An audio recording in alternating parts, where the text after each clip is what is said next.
Hey guys, Michael with you here and welcome to a special introduction edition of the Java VTM. Now, for those of you who have seen my videos before, do not panic. I'm not really going to cover anything new in this video. Basically, this is a re-recording of my first video to make it short enough to fit on YouTube. Okay, now those of you who are new to my videos, welcome to the Java VTM. What we have is a series of videos that takes you through the basics of writing programs in Java. Now, for the rest of the videos in the series, and of course high-resolution versions so you can actually see what I'm typing, please have a look at my website, which is michael.has.nicedrums.net. Okay? Now, in this video, what we're going to do is firstly set up our system so that we're able to program in Java and run our programs, and then write a simple little test program to make sure everything's working perfectly. So, first thing we need to do is get a hold of the Java development kit so that we can actually compile and run our Java programs. So if we open up a browser, here's one. We get Java from the website java.sun.com. Okay?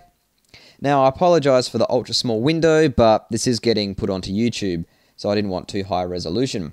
So if we just scroll across and down, what we want is the Java Standard Edition, Java SE. So, on this page, what we have is JDK 6 Update 1. Okay, this is the current version of the JDK, and it's what we need to download. If by the time you see this video, we're up to a completely different version of Java, that's fine. It doesn't really make any difference because Java is very, very good when it comes to backwards compatibility. So we go over to the download page. You need to agree to a license agreement, okay, so check that. Now there's versions for a number of different operating systems. We've got Windows, Linux, Solaris, Linux again, Windows x64 for 64-bit Windows. What I would need obviously is the Windows version.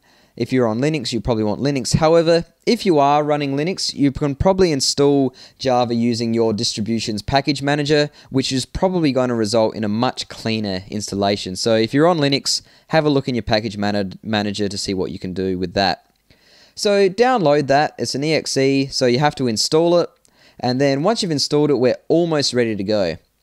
While we're on this page, I strongly recommend, if you're going to do any Java programming, to get a hold of the Java documentation as well, because this will give you the API reference so you can see all of the code functions that are available to us in Java, so we know what we can do.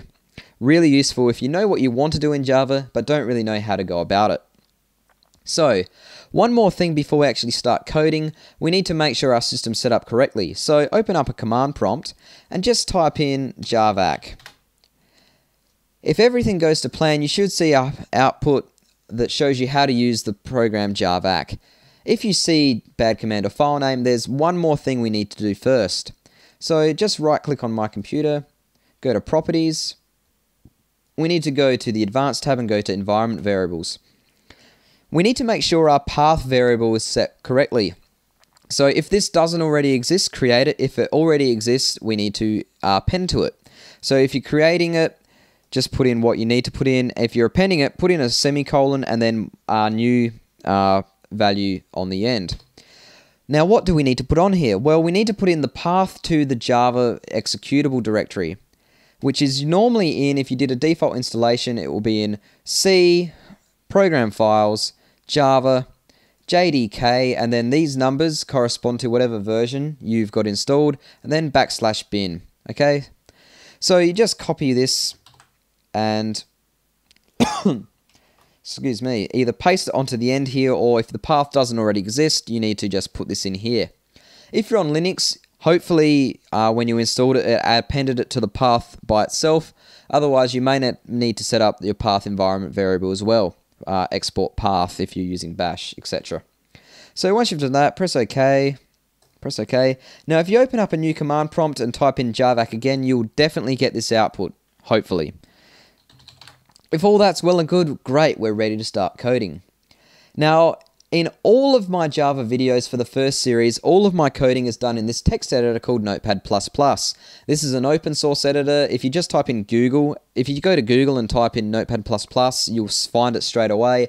I believe the website is notepadplus.sourceforge.net, but I can't remember, so just Google it, you'll be fine. The reason I like this is because it's lightweight and really simple. It's got tabs so we can have multiple files open at once. And if we come up to language and change this to Java, it does syntax highlighting and makes our code a lot easier to read. So, now we're ready to start coding. The first thing I like to do is have a comment in our file to say what our program's going to do. In Java, just like in C or C++, we have comments. We have single line comments, which are started by 2 forward slashes. This is a comment. And we have multiple line comments, which is started by a forward slash and then an asterisk, and ended the other way around, so an asterisk and then a forward slash. So what we're going to have is just a comment in here saying what this does.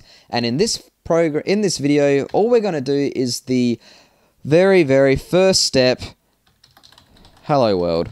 Nothing advanced, but don't worry, we cover some more advanced topics in the later videos. So that's what this program's going to do, just a simple hello world example. So how do we start our actual code? Java is an object-oriented language, and in a simple standpoint, what that means is all of the code that can be executed in our program has to reside within something called a class. Now, we'll cover objects and classes later on, but for now, what we do is we create a class. And to do this, what we do is just type public class, and then the name of the class. In our case, it's going to be hello world. And then opening curly brace and closing one. I like to close it straight away so I don't forget about it. Now, all of our code for this class is going to go within this block between the curly braces. And now we're ready to finally do some real code where something actually gets executed. To start our program, what we need is something called a main method, because when we run our program, the Java virtual machine looks for the main method, and that is the code that gets executed first. So, public static void, and then the name of the method, which is main, and then some parameters. Parameters are things that get passed into our method that we can use within the method. So opening, closing parentheses, and what we have for the main method is string, capital S, array, square brackets here, and then a name of it, I'm going to call it args. Okay? Again, like we opened and closed our class, we need to open and close the method with curly braces. Within here, we're ready to do our actual code, and in this program, all we're going to do is print out hello world to the console. In Java, how we do that is by calling system, which is a capital S, .out, .println, so print line, open and closing parentheses. Inside the parentheses, we're going to pass it a string, or a string literal, and how we create string literals in Java is with double quotes. So double quote, and then inside here, hello world. It's important that we need to finish off our line with a semicolon. In Java, all statements are finished with a semicolon. That's very important. So with that is our hello world example completely coded and finished and ready to execute. Well, before we can execute it, we have to compile it. Well, first we need to save the file. I'm going to save it in E, and then hello world.java. It's important when we're writing Java programs that the name of the file is exactly the same as the name of the class. Otherwise, the Java compiler will complain.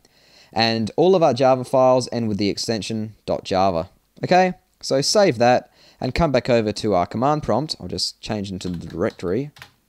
And we're ready to compile our program. To do that, we use the program javac, Java compiler. That's what that stands for. And then the name of the file that we want to compile. In our case, it's hello world.java. Press enter. If all goes to plan, all you'll do is get your command prompt back. That means that the program compiled correctly.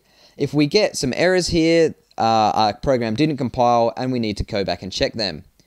Now that we've compiled our program, we're ready to run it. And to do that, we type in Java and then the name of the class. The name of the class, not the name of the file. When we compile it, we save the whole file. When we run it, just the name. So we press enter and we get hello world printed to the console.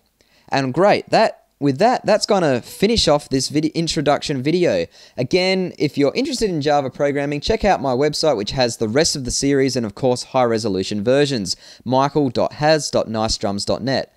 But that's going to wrap up our Intro to Java video. This is Michael. Thanks a lot.